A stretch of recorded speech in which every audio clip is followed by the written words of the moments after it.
Assalamu alaikum wa rahmatullahi wa barakatuh. Bismillahir Rahmanir Rahim. Alhamdulillahi Rabbil Alameen. Wassalatu wassalamu ala anbiya'illahi jami'an wa ala sayyidihim wa khatamihim habibi ilahil alameen Abil Qasim al-Mustafa Muhammad wa ala ahli baytihi al-tayyibin al-tahirin al-ma'sumin alladhina adhaba Allahu anhum al-rijsa wa tahharahum tathira. وعلى سيدي ومولاي الإمام أبي عبد الله الحسين وعلى أهل بيته الكرام وأصحابه الميامين ورحمة الله وبركاته. أعوذ بالله من الشيطان الرجيم. بسم الله الرحمن الرحيم. والذين يقولون ربنا هب لنا من أزواجنا وذرياتنا قرة أعين واجعلنا للمتقين إماما أولئك يجزون الغرفة بما صبروا ويلقون فيها تحية وسلاما خالدين فيها حسنت مستقرا ومقاما. صدق الله العلي العظيم. It is incumbent upon every person who intends to establish a family and gets married to ask himself or herself this question: before you go and propose to someone, ask yourself this important question: why I'm getting married? What is the reason? Have some moments to yourself, with yourself, and reflect on this. Reflect on the answer. Ask your question. Why? There are different answers. Some people are going to answer this question by saying, to be honest, I want to satiate my desire. I have a lot of energy, a lot of desire, and these desires kick in. So I need to channel them somewhere. Some people tell you it's my mother who's insisting on me. In fact, I don't like to get married. My mother wants me to get married. Some people are going to say that I need to have someone to cook for me, to take care of me. I want her to do the laundry, the cooking, the ironing, the cleaning. So basically he's looking for a servant, not a wife. And probably there are people who say, I want children. I want to enjoy my children. As Zakaria said, هنالك دعا زكريا ربه قال رب هب لي من لدنك ذرية طيبة إنك سميع الدعاء. I need to enjoy children. I love babies. I want to raise a son, a daughter. Because I have plenty of wealth, I want someone to succeed me, to inherit me. And there is a group, though they are small, few men and women are going to say, I want to get married for the purpose of moral and human integration. Because I find myself alone. I find myself deficient. So I need to integrate. I need to find my other half that is going to integrate me and make me stronger, make me healthier, make me more productive, make me more religious, make me more human, make me more ethical and moral being, and draws me closer to my Lord and to my message in this life. And that is the right reason why we get married, my friends. والذين يقولون ربنا هب لنا من أزواجنا وذرياتنا قرة أعين. In Surah Al-Furqan, chapter 25, those who say that our Lord bring us comfort through our progeny and our offspring and our children, and make us leaders for mankind, leaders in our behavior, leaders in our integration, leaders in our cooperation with each other, leaders in our families. وَجْعَلْنَا لِلْمُتَّقِينَ إِمَامًا. لِلْمُتَّقِينَ, for the pious, we need to be role models, examples. They look up to us. That is the right reason. That is the best reason. We can't travel and journey in this life, traverse in this life alone. We need a partner. We need a spouse. The spouse is not just for physical or material activities. The spouse is for the religious and the spiritual integration and growth. And therefore, my friends, if we really want to raise great families, as we always say, then we need to sacrifice. Does not come free. Does not come through just leaving things as they are and do nothing, and they're going to grow by themselves. They're going to learn by themselves. Requires a lot of struggling, striving, sacrifices, work, 24/7 job. Raising children is 24/7 job. But it is very promising. And you will see the results. You see them during your lifetime, provided that you live up to this task. Normally, on the 10 nights of Muharram, the 8th night is dedicated for marriage and family, because this 8th night is traditionally dedicated to a young man who was killed with Imam Hussein on the day of Ashura when he was in his early teens. He was probably 13 years old, 14 years old. Some people say 12 years old. So they speak about marriage and family, which is a good subject, a subject that we must reflect upon. It is your marriage and your family that either makes you or breaks you. Either makes you happy, energetic, optimistic, or it breaks you down, makes you sad, depressed, angry, frustrated. It's your marriage. It is your marriage. So this institution, it's really worth it to take care of it. It's worth it to sacrifice for this institution. It is worth it to spend your time, your money, your energy, your efforts to protect this institution, to groom this institution, to develop this institution. It's worth it. You see the result yourself. We come to the role of parents. And first, the role of fathers, because they are the builders of the family. They are the one who initiate the family, start the family, launch the family. Begins with them. They have a greater role. This is why whenever Quran speaks about men and fathers, الرجال قوامون على النساء, they are guardians, because they are the one who establish the family. They have a bigger responsibility, a bigger role. A father is a trainer. His first job is to train. His job is to encourage. His job is to be a role model.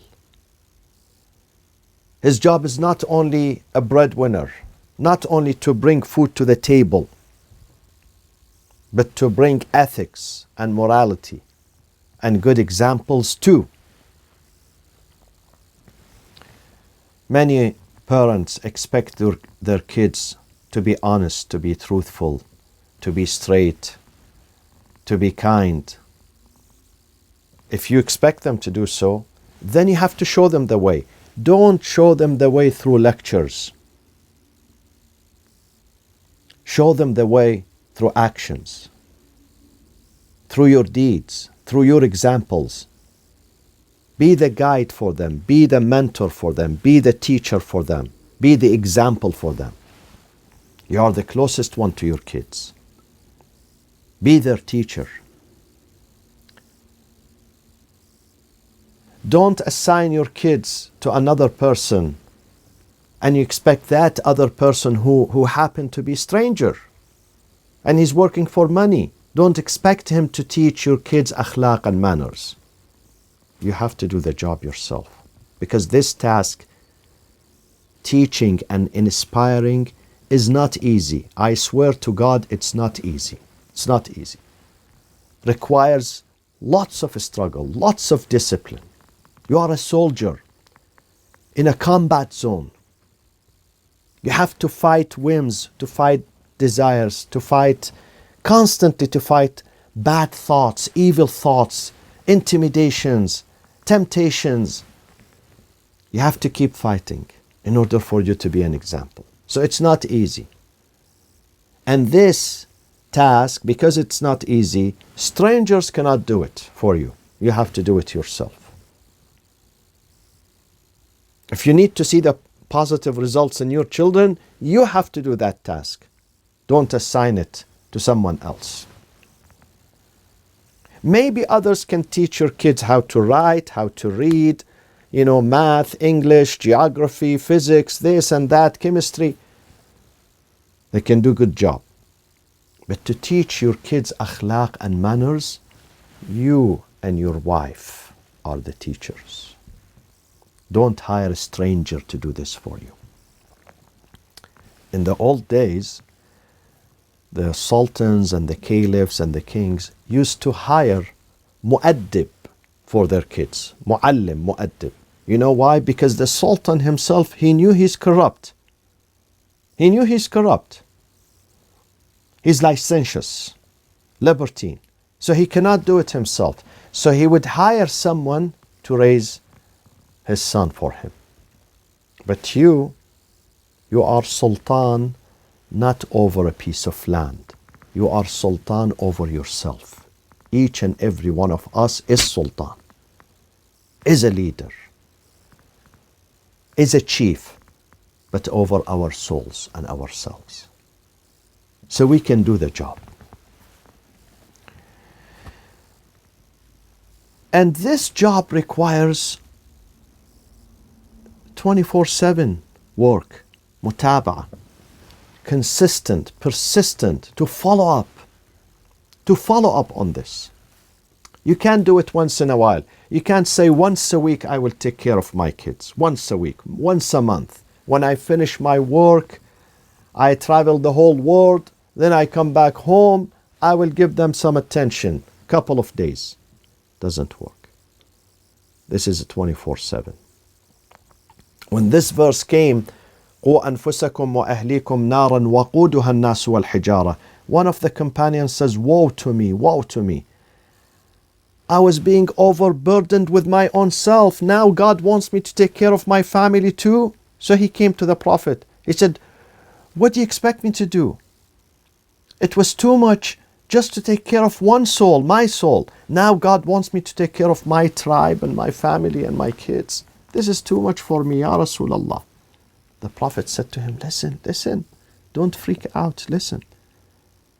Hasbuka suffices you that you do the good job and they look at you, they follow you. You don't have to do an extra work. You be honest, they look at you, they learn honesty from you. Speak the truth, they look at you speaking the truth.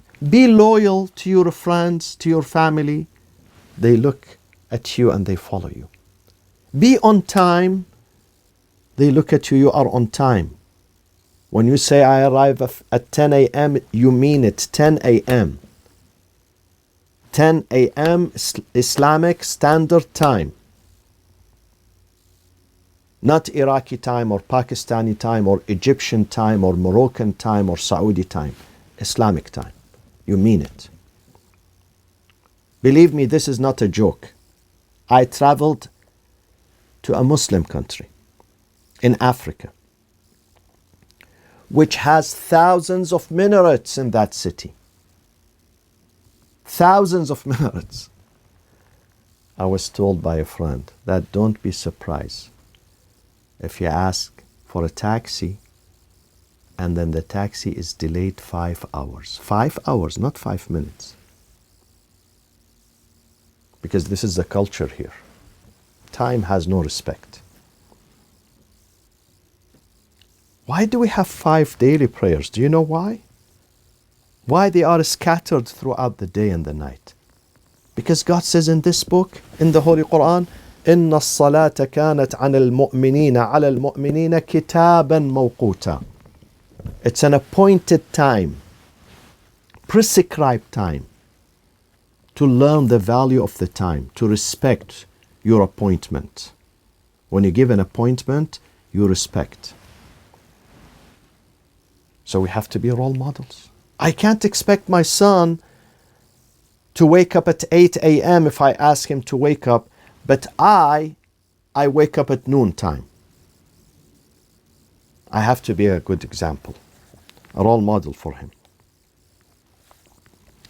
The other thing a father should do is to maintain the dialogue with his children at home. Family is based on dialogue, not monologue. We all participate. We all discuss. We all give our opinion with full freedom, with no intimidation, no fear of anyone. We all speak our mind with full freedom. We all give our opinion. We all discuss our affairs and our challenges. This is how you build self-confidence. This is how you induce your family with strength. When you allow them to speak, you don't intimidate them. Let them speak their mind. In fact, you have to solicit their opinion. Ask your daughter, your son, what do you think about this? Even if he's 15 years old, even if he's 12 years old, even if he's 7 years old. Ask them and train them. They also should ask. A good father, a good family, a good son, a good mother is the one who asks advice about the smallest things. Even if he knows that this, I should not ask about this, and I am 100% confident that what I'm doing is right, still, shura, ask, consult. You're not going to lose. ما خاب من استشار. Never gets disappointed the one who always consults. When you consult, you don't get disappointed. You get the right answer. Do you know that sometimes when I see some skirmishes inside the family, I realize that the father does not even speak to his children. He's in his room. He's in his own cocoon. He lives in his own valley, separated completely from the family. He never meet his children. He never speak to them. He never dialogue with them. This is not healthy. This is very dangerous. Very dangerous when there is no communication between the members of the family. Then, he also is the source of inspiration. Sometimes parents encourage their children to study, which is good, but only to study, only to go to college. They don't forget about the other side, which is encouraging them to be role models, to be ethical, to be honest, to be real human, to do good, to help others. They don't mention these things. For them, education, education, education. Even if he doesn't have akhlaq, no problem. And how many times we have seen that some people failed in their life, though they have education, though they went to the best schools, they were spoiled by their parents, they were sent to the best campuses, but they failed miserably because they lacked akhlaq and manners and a humanity. Education is not enough. Education has to be embedded with akhlaq together.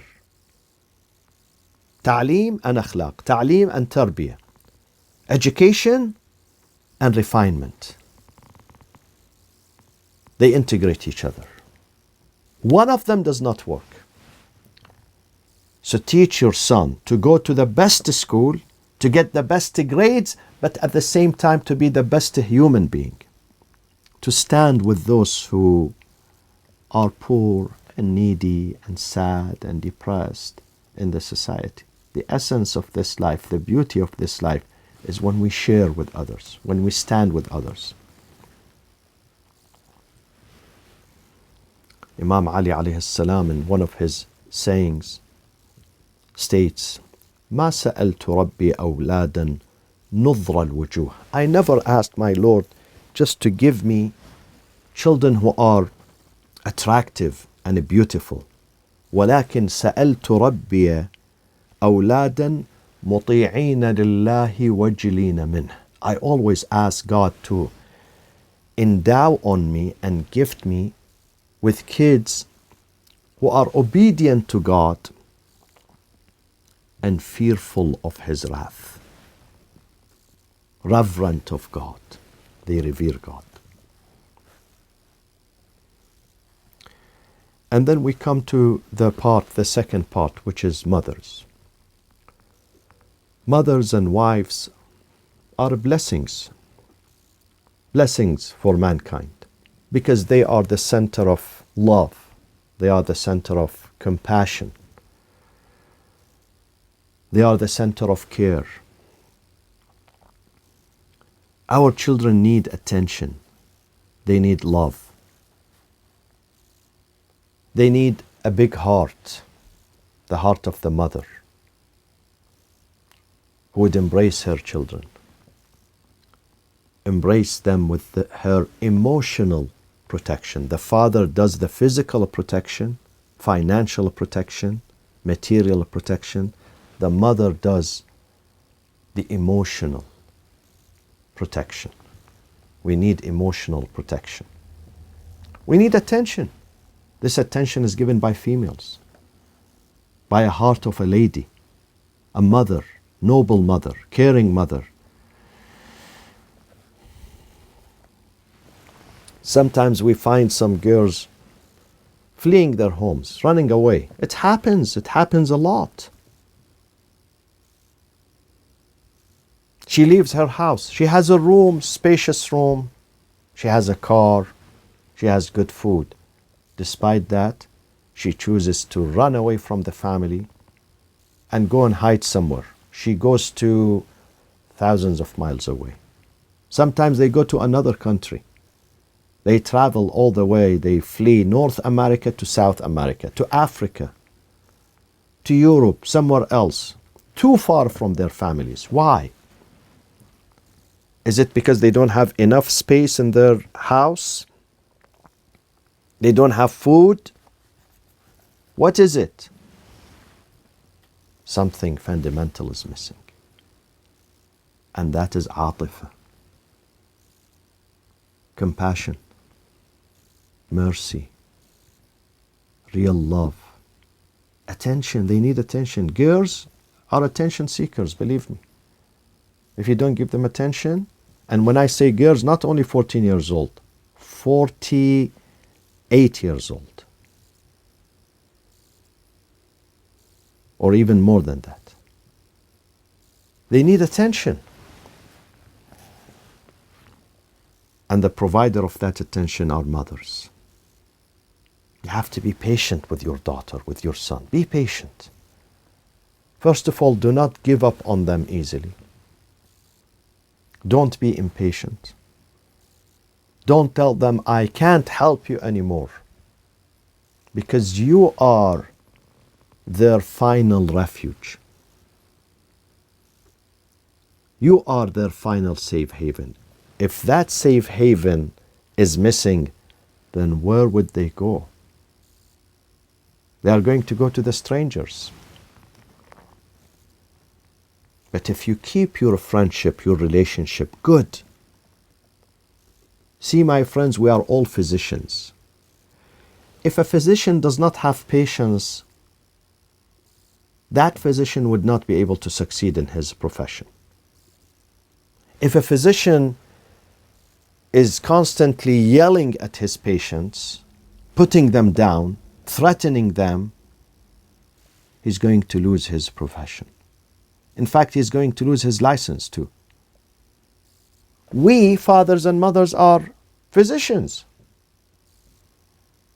A physician tends to this flesh and skin.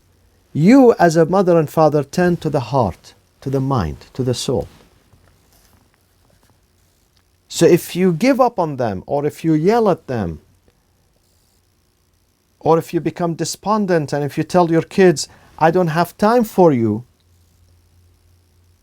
who would they go for?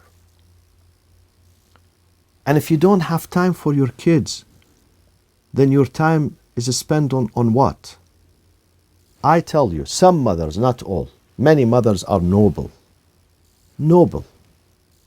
Definitely. No doubt about it. Some of them, unfortunately, spend their time on these devices, on these gadgets, on Facebook, on Instagram, on WhatsApp messages. Some mothers and fathers too, by the way, they participate in 50 groups. And most of these groups are nonsense, believe me, waste of time. Waste of time. Why do you have to be in this group and that group? In fact, those people who spend their time on these are losers. Those who have nothing to do. Nothing to do. So don't. Get out of these groups. My advice for you, during the month of Muharram, 1442, the first 10 nights of Muharram, is for you as a mother, for you as a father, for you as a son and daughter. Stay away from these. Maybe one or two groups which are really important, that links you to your real community. You know the activities in your community, in your group, in your center. These are important. Groups that remind you of your responsibility, your duty. Groups that inspire you. They inspire you. They strengthen you. They keep you united. They keep you strong. Other than that, get out of these groups, because you have a bigger responsibility. You have a group at home called family, called children. They need you. They need your love. They need your solutions. They need your advice. They need you. They need your smile. They need you to talk to them, to counsel them, to strengthen them, to say something sweet to them. They need you. And you have to be always on guard, prepared. والذين يقولون ربنا هب لنا من أزواجنا وذرياتنا قرة أعين. Comfort for our hearts does not come free. Women complain about their kids. They don't listen, they disobey, they this, that. You know why? Because of you. You did not know how to raise them. You failed in raising them. Yes, I know. There are some exceptions. Sometimes the father, the mother, they do everything in their power to protect their kids, to raise them. Still, kids are rebels, disobedience. And this is found in the book. يخرج الحي من الميت ويخرج الميت من الحي.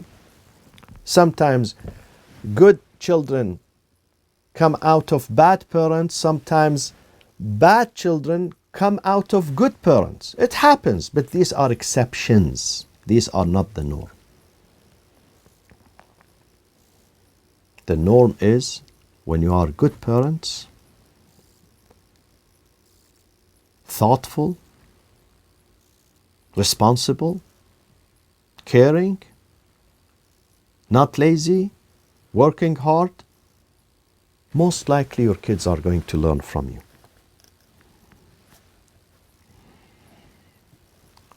Mothers, they play the role of builders. They build the internal cohesion in the family. The family needs two types of cohesion and unity. One external, that is the job of the father, to protect his family financially, economically, physically, socially. But one is from within, internal cohesion, which is based on good akhlaq, good manners, good customs, good behavior, good speech. And this is the work of the mother. I've seen in our community